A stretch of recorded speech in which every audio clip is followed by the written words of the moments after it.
రాస్తాడు అట్లా రాయాలి దాన్ని వచ్చిన అప్లికేషన్. అంతేగాని ఇలా పెట్టుకుంటే ఎట్లా అవుతుంది? ఎన్ని ఉన్న పెండింగ్ అనేది మాకు ఏం తెలుస్తుంది? అవుట్ సోర్సింగ్గా రెగ్యులర్ ఎంప్లాయ్ రెగ్యులర్ అయితే నీకు తెలీదా మరి ఆ మాత్రం ఆఫీస్ ప్రొసీజర్ తెలీదా? తెలియదండి మొత్తం రిజిస్ట్రేట్ సార్ రిజిస్ట్రేట్ ఆన్లైన్ హాస్పిటల్ పంపిస్తారు. హార్డ్ కాపీ మనం రిజిస్టర్ అవుతుంది. ఎక్కడికి వెళ్తాం ఇది? ఏ కంప్లైంట్ ఎవరి దగ్గర ఎవరు తీసుకుంటారో పక్కన ఇచ్చినప్పుడు ఎంటర్ చేసుకుంటున్నాడు అని ఎట్లా తెలుస్తుంది? ఏ రిజిస్ట్రేషన్ నెంబర్ అలా వాళ్ళు తీసుకునే దానికి వస్తుంది. డిస్పాచ్ సెక్షన్లో తెచ్చిస్తారు సార్. హాస్పిటల్లో తీసుకొచ్చి అవి వీళ్ళకి ఫార్వర్డ్ చేస్తారు సార్. ఆన్లైన్లో ఉన్నది ఇది రెండు టాలీ చేసుకుని వీళ్ళు ఆన్లైన్లో ఆన్లైన్ షీట్ ఏది?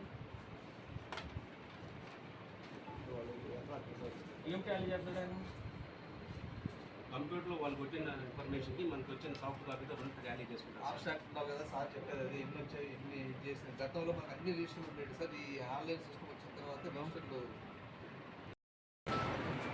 బర్త్ సర్టిఫికేట్స్ రాలేదు. మున్సిపాలిటీలో ఎక్కువ వచ్చిందంటే కంప్లైంట్. నువ్వు డెత్ సర్టిఫికేట్స్ వచ్చిన వాటికి కనీసం రిజిస్టర్ పెట్టి చేయట్లేదు. రిజల్ట్ చేయలేదు. దాన్ని మేము ఎస్ఓడిగా రివ్యూ చేయాలన్నా కమిషన్ తీసుకోవాలనుకున్నా కానీ అసలు ఎన్ని డెత్ సర్టిఫికేట్స్ మనకి వచ్చిన డెత్ అప్లికేషన్ వచ్చినాయి, అందులో ఎన్ని యాక్చువల్గా వీళ్ళు ఇన్స్పెక్ట్ చేసి మీ ఫైనల్ సిగ్నేచర్తో చేశారు, ఎన్ని పెండింగ్ ఉన్నాయనేది ఎక్కడ ఉంది? ఇది మూడు గంటలు కూర్చున్నాడు అక్కడ.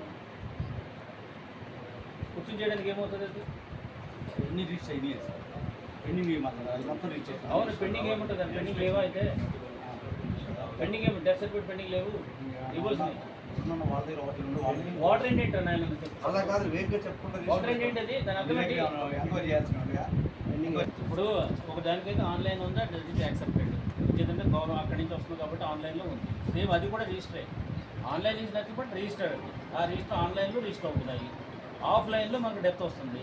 అది వచ్చినప్పుడు నువ్వు రిజిస్టర్ అయిపోకుండా ఉంటే మాకు ఎట్లా తెలుస్తుంది? డెత్ రిజిస్టర్ అని మెయింటైన్ చేస్తాం మనం.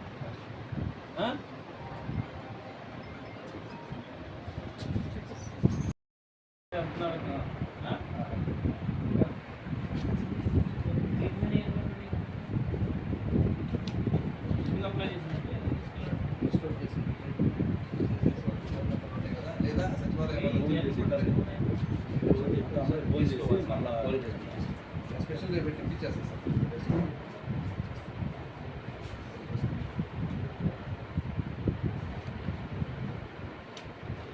సో ఇవన్నీ ఒక సచివాలయంలో అవసరమైతే ఒక షీట్లో స్పేస్ చేసి ఇస్తారా? సచివాలయం పై చేసి సెక్రటరీ పిలిపించేసి అక్కడ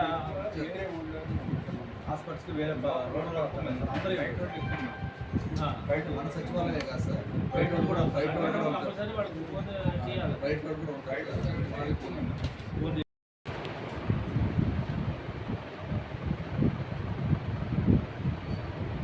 కాల్ చేయాలా? నాకు ఏదో తేడా వచ్చినట్టు కనుక్కోండి.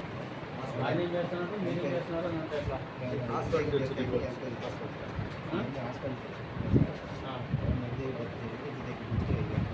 ఎన్ని పెండింగ్ ఉన్నా ఎన్ని పెండింగ్ ఉన్నాయి మ్యాక్సిమం అనుకోకపోతే మీకు ఏంటి అసలు పెండింగ్ ఉన్నాయా లేవని ఎట్లా వచ్చింది? వచ్చినట్టు ఏంటి? దీనికి ఒక రిజిస్టర్ కానీ ఇది కానీ ఏమి లేదా? మరి అప్లికేషన్లో నువ్వు మెయింటైన్ చేయాలి కదా. వీళ్ళు ఏం చేస్తున్నారు కదా? ఏం కలెక్ట్ చేశారు ఇప్పుడు వరకు? చేయట్లేదు మరి. చెత్త బిల్డింగ్ కాదు. నీకు వచ్చిన దాంట్లో ఎంత నువ్వు కలెక్ట్ చేసావు, దానికి ఎంత ఇచ్చే నోటీసెస్లో ఎంత కలెక్ట్ అయింది?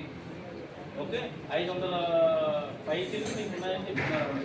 వాళ్ళలో నువ్వు ఎంతమందికి నోటీస్ చేసావు, వచ్చిన దాంట్లో నీకు ఎంత కలెక్ట్ అయింది, ఏముందో దాని గురించి అడ్మిన్ సెక్రటరీలు ఎంతమంది ఉన్నారు, తర్వాత పట్టించుకుంటారు కదా డబ్బులు. అది షరాఫ్ సార్. అన్ని కలెక్షన్ మొత్తము వచ్చిన మొత్తం అక్కడ కట్టించుకున్నాం.